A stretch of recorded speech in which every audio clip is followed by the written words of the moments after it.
Rocky नाम का एक भालू अपनी पत्नी और बच्चों के साथ रहता था। रॉकी भालू अपने बच्चों को पढ़ाने के लिए अपने इलाके के सबसे अच्छे स्कूल में भेजता था। स्कूल में बच्चों को बहुत कुछ सिखाया जाता था, स्पोर्ट्स एक्टिविटी, फूड एक्टिविटी और भी बहुत कुछ। टुन्नू खरगोश और पीहू लोमड़ी दोनों अपने अपने स्कूल के लिए निकल जाते हैं। भाई, आज हमारा स्पोर्ट्स का पीरियड है ना, तो क्या आपने अपने स्पोर्ट्स शूज ले रख लिए हैं? कल सर ने आपसे कहा था ना, अगली बार जब स्कूल में आओगे तो अपने शूज के साथ आना, वरना वे तुम्हें क्लास से निकाल देंगे। पीहू, तुम फिक्र मत करो, आज मैंने अपने शूज लेकर आया हूँ। आज सर मुझे क्लास से बाहर नहीं निकालने वाले हैं। चलो अब जल्दी से स्कूल चले, वरना लेट हो जाने की वजह से शायद हमें वो जरूर निकाल देंगे। हाँ भाई, जल्दी चलो। वे जल्दी जल्दी भागकर स्कूल समय पर पहुँच जाते हैं। अपनी क्लास में जाकर टुन्नू आज बहुत खुश था कि आज वह अपने स्पोर्ट्स शूज लेकर आया है और सर आज उसे इस बात के लिए नहीं डांटेंगे। कि तभी क्लास में मैडम सोना बिल्ली आती है और बच्चों से कहती है, म्याऊ। बच्चों, आज तुम्हारे स्पोर्ट्स टीचर किसी काम से बाहर गए हैं, इसलिए आज वे तुम्हारी क्लास नहीं ले पाएंगे। मैं आज तुम्हारी क्लास लूंगी और आज मैं तुम्हें फूड की क्लास दूंगी। फूड की क्लास? मगर मैम, इसमें आप क्या सिखाओगे हमें? आज बच्चों, मैं तुम्हें कुछ बनाना सिखाऊंगी जो आपके बहुत काम आएगा। अगर आपकी मम्मी किसी काम से बाहर गई हो तो आप खुद बनाकर उसे खा सकते हो और आप सभी को वे बहुत टेस्टी लगेगा। मगर मैडम, आप हमें क्या सिखाओगे? मैं आप सभी को सैंडविच बनाना सिखाऊंगी। सैंडविच बनाना बहुत आसान होता है। सैंडविच बनाना फिर तो मजा आ जाएगा, क्योंकि मुझे बहुत पसंद है। तो बच्चों, अब जल्दी से शुरू करते हैं। बच्चों, सबसे पहले हमें जो सामान चाहिए होगा वो है ब्रेड, प्याज, टमाटर, शिमला मिर्च, पत्ता गोभी और चटपटा मसाला। और हाँ, नमक तुम अपने स्वाद अनुसार डाल सकते हो। और हाँ बच्चों, टोमेटो सॉस भी, क्योंकि उसके बिना तो मजा आएगा ही नहीं। मगर मैडम, आपने चीज के बारे में तो बोला ही नहीं। बिना चीज के सैंडविच में क्या मजा आएगा? नहीं टुन्नू, ये एक हेल्दी सैंडविच है, इसलिए हम इसमें कुछ भी ऐसा सामान नहीं डालेंगे जिससे हमारी हेल्थ पर बुरा असर पड़े। चलो अब मैं तुम्हें बनाना सिखाती हूँ। जी मैम। सबसे पहले आपको ब्रेड लेना है, उस पर टमाटर, प्याज, शिमला मिर्च, उसके बाद पत्ता गोभी, उसके बाद ही मसाला और थोड़ी सी नमक, और फिर इसे ब्रेड से ऊपर से बंद कर दो और फिर इस पर टोमेटो सॉस लगाकर आप इसे खा सकते हो। सभी बच्चे मैडम की रेसिपी अपनी अपनी कॉपी में लिख लेते हैं। सभी बच्चे अच्छे से समझ गए होंगे ना? अब आप अपने घर जाकर अपने मम्मी पापा को ही ये बनाकर खिला सकते हो। लेकिन बच्चों, ये बनाते वक्त अपना ध्यान रखना, किचन में कोई भी ऐसा वैसा सामान नहीं उठाना, ठीक है? थोड़ी देर में स्कूल की छुट्टी हो जाती है और सभी अपने अपने घर चले जाते हैं। टुन्नू और पीहू भी अपने घर आ जाते हैं। बच्चों, जल्दी से मुँह हाथ धुल लो, मैं तुम्हारे लिए खाना लगा देती हूँ। नहीं मम्मी, आज आप हमारे लिए कुछ नहीं बनाओगे। तभी वहाँ पर उनके पापा रॉकी भालू आ जाते हैं और वे ये सुनकर कहते हैं, क्या हुआ बच्चों, रोज तो तुम घर आते ही खाना मांगते हो, आज तुम्हें कुछ बदले बदले से लग रहे हो। ऐसा कुछ भी नहीं है पापा। टुन्नू और पीहू दोनों मुँह हाथ धोकर किचन में जाते हैं और सैंडविच बनाने लग जाते हैं। दोनों जैसा जैसा मैडम ने बताया था वैसा ही बनाने लग जाते हैं और कुछ देर बाद बाहर आते हैं। पापा, मम्मी, आज हमने आपके लिए कुछ बनाया है। आज मैडम ने हमें स्कूल में ही बनाना सिखाया था। अच्छा, तभी आज तुम बदले बदले लग रहे थे। मम्मी, ये सैंडविच आपके लिए और पापा ये आपके लिए। पीहू अपने मम्मी पापा को सैंडविच दे देती है। दोनों उसे खाते हैं। अरे वाह बच्चों, ये तो बहुत ही अच्छा बनाया है तुमने। आज मुझे तुम पर बहुत गर्व हो रहा है मेरे बच्चों। पापा की ऐसी बातें सुनकर दोनों मुस्कुरा देते हैं। एक शहर में चीनू नाम का बंदर अपनी बहन सिम्मू और मम्मी पापा के साथ रहता था। उनके स्कूल में उन्हें उनके टीचर ने पेड़ों का महत्व बताया और उन्हें पेड़ लगाने के लिए कहा। पापा, हमें आंगन में पेड़ लगाने चाहिए। हमारे टीचर ने हमें बताया कि पेड़ बहुत जरूरी होते हैं और इनसे हमें फल और ऑक्सीजन मिलती है। सही कहा बच्चों, तुम्हारे टीचर ने तुम्हें सब सच ही बताया। वैसे तुम बताओ, तुम किस किस का पेड़ लगाना चाहते हो? पापा, मैं तो अनार का पेड़ लगाना चाहता हूँ। पापा, मैं आम का, क्योंकि मुझे आम खाने को मिल जाएंगे ना। ठीक है, कल हम सभी आंगन में पेड़ लगाएंगे। अगले दिन पापा मम्मी बच्चों के साथ मिलकर पेड़ लगाते हैं। सिम्मू और चीनू सबसे पहले मिट्टी खोदते हैं और उसमें एक एक करके पेड़ बो देते हैं और फिर उसके ऊपर पानी भी डाल देते हैं। पेड़ों को पानी देने के बाद सिम्मू और चीनू घर आ जाते हैं और अपनी पढ़ाई करने लगते हैं। ऐसे ही रात हो जाती है। भाई कल सुबह तक मेरा पेड़ बड़ा हो जाएगा ना? पता नहीं सिम्मू। तभी उनकी मम्मी उनके पास आती है। बच्चों, ये पेड़ इतनी जल्दी नहीं बढ़ते, इन्हें बढ़ने में टाइम लगता है। और चलो अब बहुत रात हो गई है, तुम भी सो जाओ। बच्चे सो जाते हैं, पर सिम्मू अपने आमों के बारे में सोच रही थी। तभी वो देखती है कि उसका आम का पेड़ तो बहुत बड़ा हो गया है और उस पर तो बड़े बड़े आम भी आने लगे हैं। ये देख सिम्मू बहुत खुश हो जाती है। तभी पेड़ कहता है, सिम्मू तुम बहुत अच्छी लड़की हो और तुमने मेरा बहुत ख्याल रखा है, इसलिए तुम मेरे आम खा सकती हो। जितना खाना चाहो उतना खा सकती हो।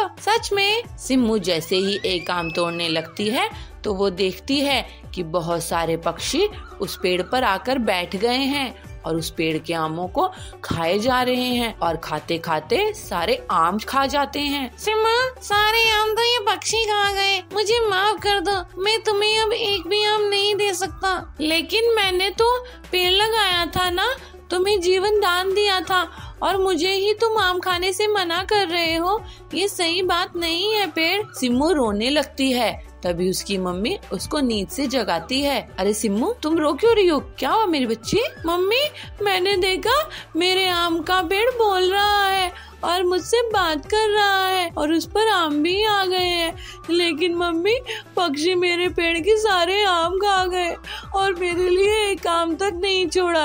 ये गलत बात है ना मम्मी? लेकिन बेटी, तुम्हारे पेड़ पर तो कोई आम नहीं आए और न ही किसी ने तुम्हारे आम खाए हैं। और बेटी, पेड़ कभी बात नहीं करते। चलो आओ, जल्दी से तैयार हो जाओ। सिम्मू खिड़की के बाहर झांकती है तो देखती है कि उसका पेड़ तो छोटा ही है। इसका मतलब उसने जो कुछ भी देखा था वो सब सपना था। लेकिन सिम्मू अपने पेड़ का बहुत ख्याल रखती है और उसके पास बैठकर उससे बातें भी करती है।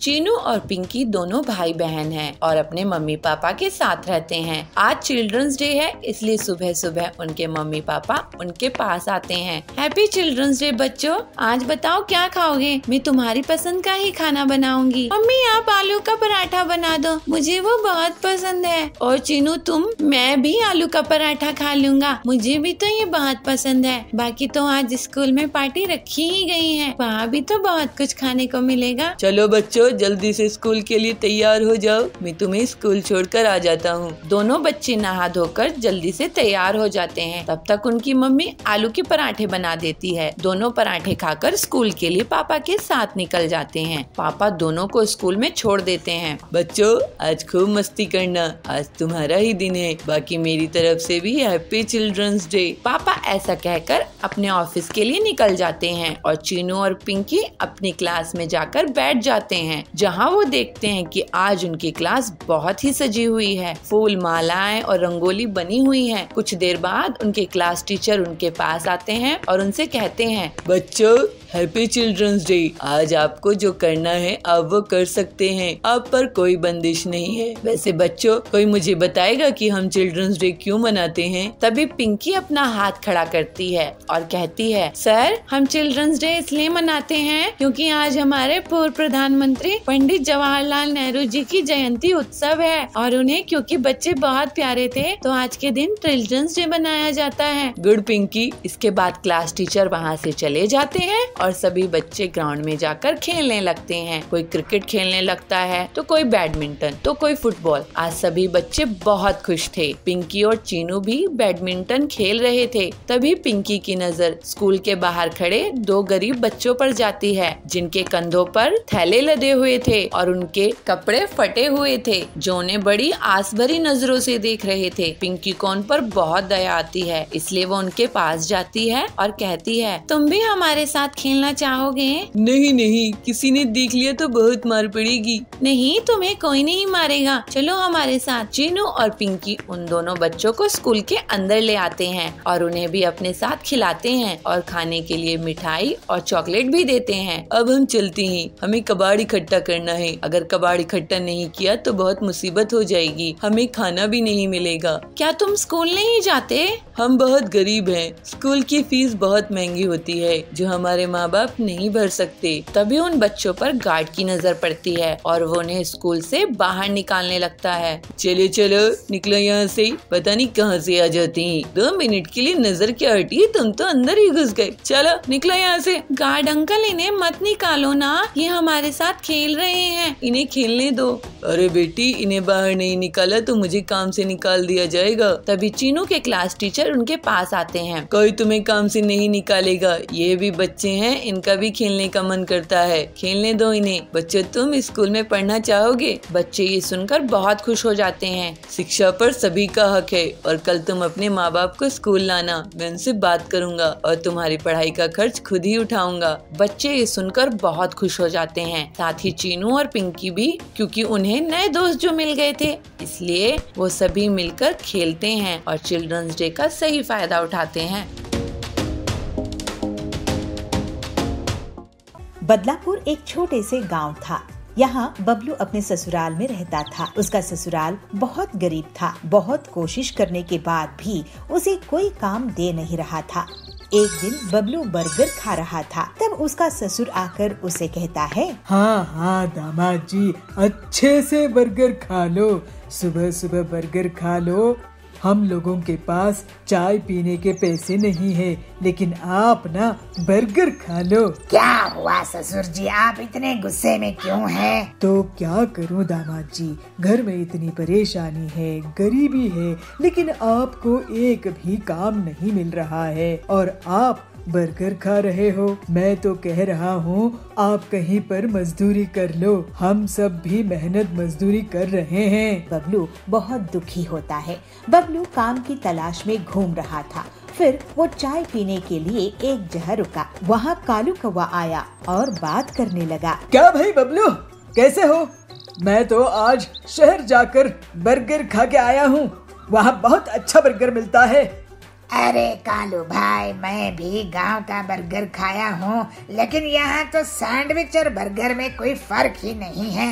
लेकिन तुम बर्गर खाने के लिए इतनी दूर गए, तुम्हारे पैसे खर्च हुए होंगे। देखो भाई, मुझे तो स्वाद अच्छा मिलना चाहिए।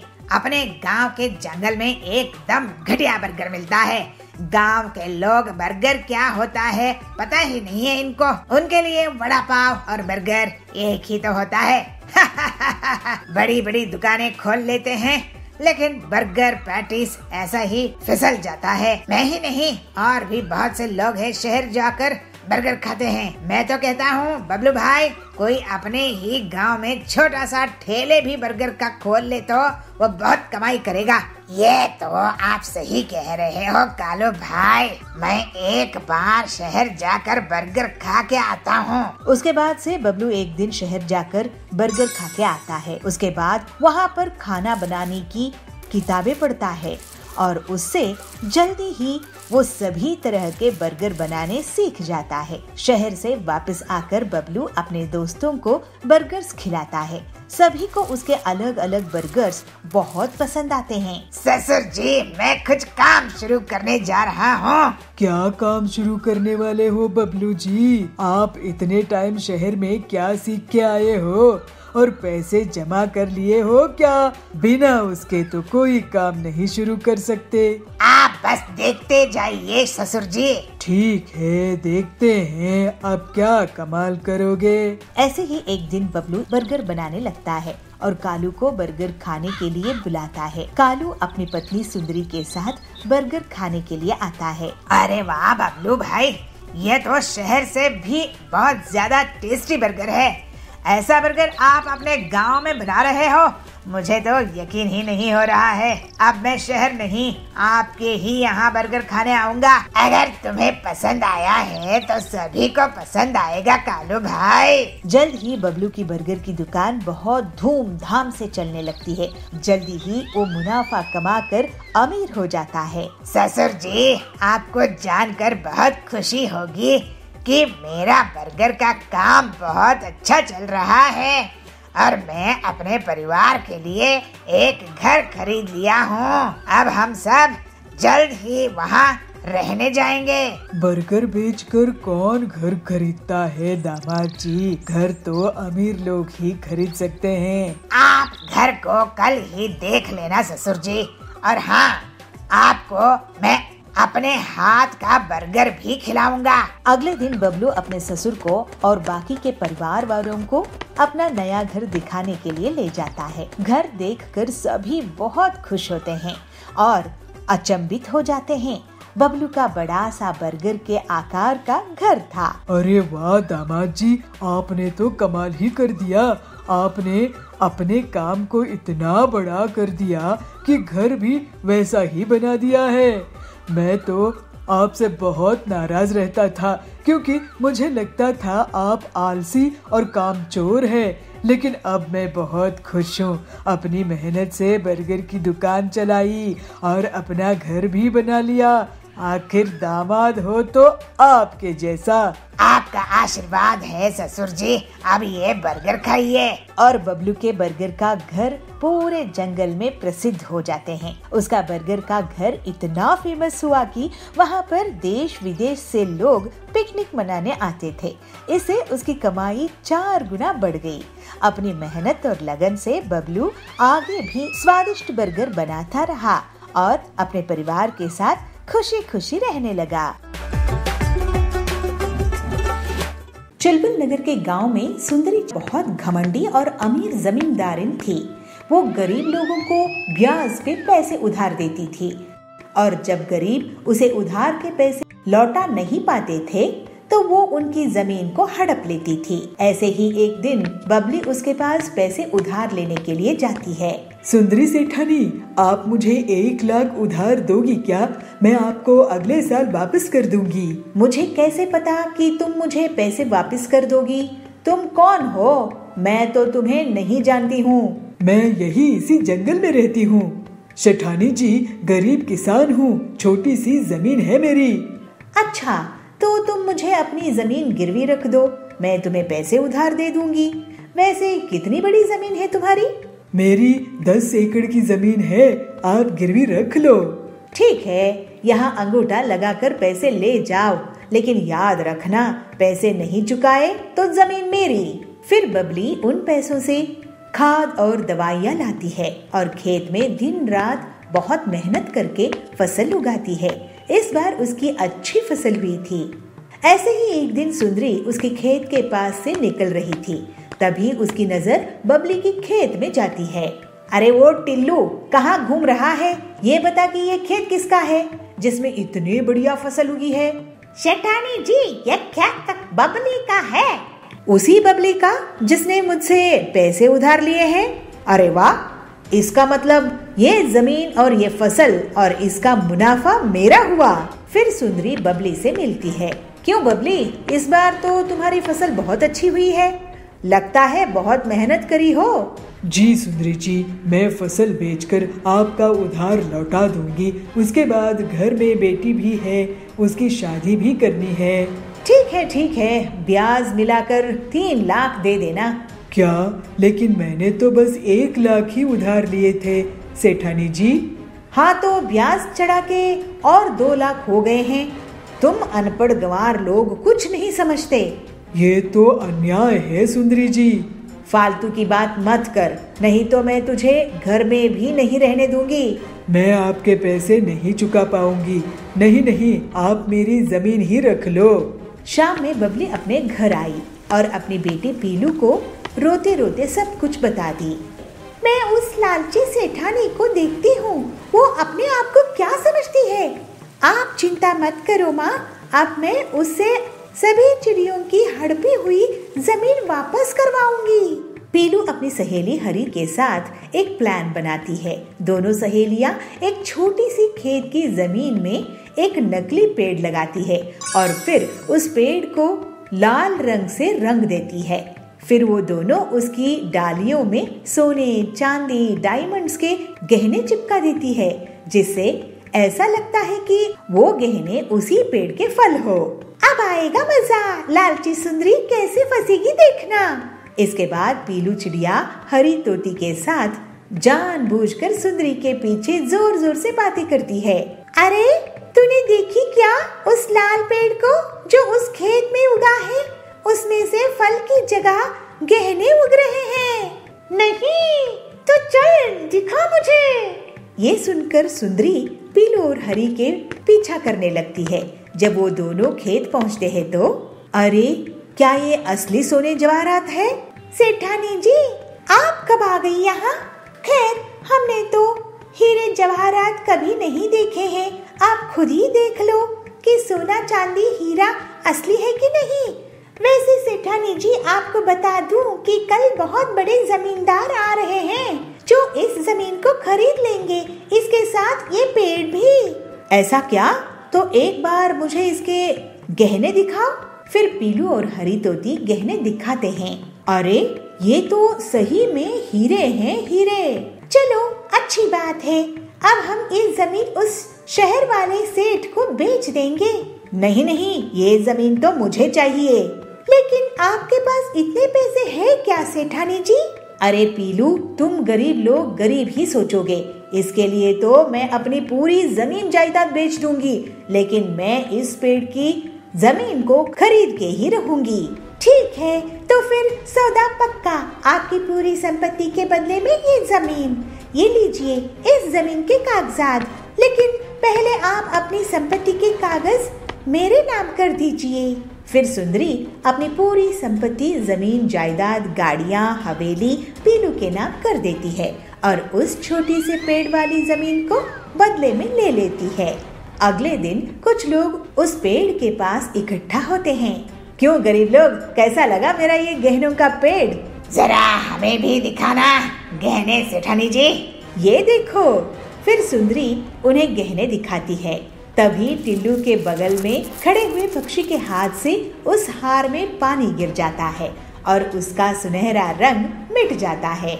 अरे ये क्या, पीलू मुझे लूट ली, बर्बाद कर दी। ये तो नकली लोहे की चेन है जिस पर सोने का नकली रंग लगा हुआ था।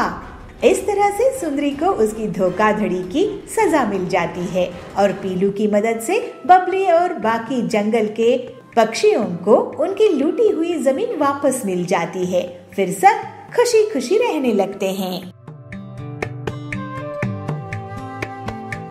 एक गांव के एक जंगल में पीलू और बंटी नाम के पति पत्नी रहते थे। उनका एक बेटा था टिल्लू। दोनों पति पत्नी हर छोटी छोटी बात में झगड़ा करते थे। उन दोनों के झगड़े में टिल्लू बहुत परेशान होता था। एक दिन बबलू अपने बेटे को बर्गर लाके देता है। तभी वहाँ पीलू आ जाती है। सुनो जी, ये क्या बेकार की चीज खिला रहे हो मेरे बेटे को? मैं तो इसके लिए ताजी सब्जियों वाला नूडल्स बना रही हूँ, लेकिन आप जानबूझकर इसे ये बर्गर दे रहे हो जिससे ये मेरा हाथों का नूडल्स नहीं खा सके। टिल्लू, तू ये फालतू का बर्गर कचरे में फेंक दे। मैं ये बर्गर अपने बेटे के लिए सबसे महंगे फास्ट फूड रेस्टोरेंट से लाया हूँ और तुम होती कौन हो मेरे बेटे को भड़काने वाली? बेटा, तुम्हारी माँ की मैगी को तुम गड्ढे में फेंक दो। ये सुनकर पीलू बहुत गुस्सा हो जाती है और एक बार फिर से दोनों पति पत्नी झगड़ा करने लगते हैं। मम्मी पापा, मैं बर्गर और नूडल्स दोनों खा लूँगा, आप लोग झगड़ा करना बंद कीजिए। इसके बाद टिल्लू बर्गर में नूडल्स डालकर खाने लगता है। एक दिन बंटी पीलू के लिए हलवा लेकर आता है। पीलू, ये देखो, मैं तुम्हारे लिए तुम्हारा फेवरेट हलवा लाया हूँ। वाह जी, मैं भी आपके लिए आपकी फेवरेट चाय बना रही हूँ। अरे वाह मम्मी पापा, आप दोनों कितने प्यार से बातें कर रहे हैं। आज टीवी में न्यूज आई थी कि लोगों को कंपनी से निकाल रहे हैं। क्या आपको भी नौकरी से निकाल दिए हैं क्या? हाँ, मुझे निकाल दिए हैं। अब घर का खर्च तुम थोड़े दिनों के लिए चलाना पीलू। अरे लेकिन EMI कैसे भरेंगे? हम तो बर्बाद हो जाएंगे। मम्मी पापा, मेरे पास एक आइडिया है। आप दोनों मुझे नूडल्स और बर्गर खिलाने के लिए झगड़ा करते थे ना, और मैं दोनों को मिलाकर खा जाता था। नूडल बर्गर खाना मुझे बहुत पसंद है और सभी को नूडल और बर्गर पसंद आते हैं ना। क्यों ना आप मिलकर इसी को बेचने का काम शुरू कर दो। हाँ, ये अच्छा आइडिया है। हाँ, सभी बच्चों को नूडल और बर्गर बहुत पसंद होते हैं। ऐसे कॉम्बिनेशन पूरे जंगल में कहीं नहीं है। हमारी दुकान खूब चल निकलेगी। और जल्द ही दोनों पति पत्नी नूडल बर्गर की दुकान शुरू कर देते हैं। पीलू वेज नूडल्स, एग नूडल्स और चिकन नूडल्स बनाया करती थी और बंटी बर्गर बनाया करता था और वो कस्टमर्स को सर्व करने लगे। इस तरह से दोनों की दुकान बहुत अच्छे से चल निकली। पीलू और बंटी का झगड़ा अब बंद हो चुका था। दोनों में प्यार बढ़ने लगा था और वो लोग बहुत पैसे कमाने लगे थे। बेटा टिल्लू, ये तुम्हारी ही आइडिया का कमाल है जो नूडल बर्गर लोगों को पसंद आ रहे हैं। हम खुद नौकरी करते थे लेकिन अब हम लोगों को नौकरी दे रहे हैं। मेरे लिए तो आप दोनों का प्यार से साथ रहना ही सबसे अच्छी बात है। मम्मी पापा आप हमेशा से ऐसे ही रहना। फिर पीलू और बबलू कभी भी झगड़ा नहीं किए और सब खुशी खुशी साथ रहने लगे। कोंडागांव के जंगल में बबलू अपनी पत्नी पीलू के साथ रहता था। बबलू बहुत ही नेक दिल, ईमानदार था, लेकिन वो जो भी काम करता था लोग उसका फायदा उठाकर उसे नुकसान पहुंचाते थे। बबलू एक बार किराना दुकान खोला तो गांव के लोग उसे उधार में चीजें खरीद लेते हैं और फिर उसको कभी भी पैसा वापस नहीं करते हैं। इस वजह से उसे दुकान बंद करनी पड़ गई। फिर बबलू ट्रैवल का बिजनेस शुरू किया, लेकिन गाँव वाले उसे लिफ्ट मांगते थे और मुफ्त में ही जगह जगह ट्रैवल कर लेते थे। अपने सीधेपन के कारण वो किसी से पैसे भी नहीं मांगता था। लोग उसकी बस में बारात लेकर भी जाने लगे। इस तरह से उसका ट्रैवल का काम भी ठप पड़ गया। ऐसे ही एक दिन बबलू परेशान बैठा था। तब पीलू उसके पास आके बोली, क्या हुआ जी, आप इस तरह से परेशान क्यों हैं? तुम तो जानती ही हो पीलू, मैं जो भी काम शुरू करता हूँ उसमें मेरा आज तक नुकसान ही होता आया है। मुझे तो यही समझ में नहीं आता कि मेरा इतना नुकसान क्यों होता है। आपको इसलिए नुकसान होता है क्योंकि आप बहुत सीधे साधे हो। इन गांव वालों ने आपके भोलेपन का बहुत फायदा उठाया है। आप उधार में चीजें देते गए, कोई और दुकानदार ऐसा नहीं करता है। अगर ऐसा ही चलता रहा तो हमारे पास खाने के लिए भी पैसे नहीं बचेंगे। तुम सही कह रही हो पीलू, मैं अब एक आखिर बार एक काम शुरू करने की सोच रहा हूँ, नहीं तो शहर जाकर कोई नौकरी ढूंढ लूंगा। नहीं जी, शहर नहीं जाएंगे, यही कुछ कर लेंगे। ठीक है, लेकिन एक आखिरी बार मैं कोशिश करता हूँ। कुछ दिनों बाद बबलू पीलू से कहता है, पीलू, मैं बाजार घूमकर देख रहा था कि कहाँ क्या मिलता है। मैंने पाया कि हमारे गांव में फलों की दुकान तो है ही नहीं। गांव वाले पड़ोस के गांव से फल खरीद कर लाते हैं, इसलिए मैं सोच रहा हूँ कि मैं फलों की एक दुकान लगा दूँ। ये तो सच में बहुत अच्छा आइडिया है, लेकिन इस बार आप किसी को उधार नहीं दोगे।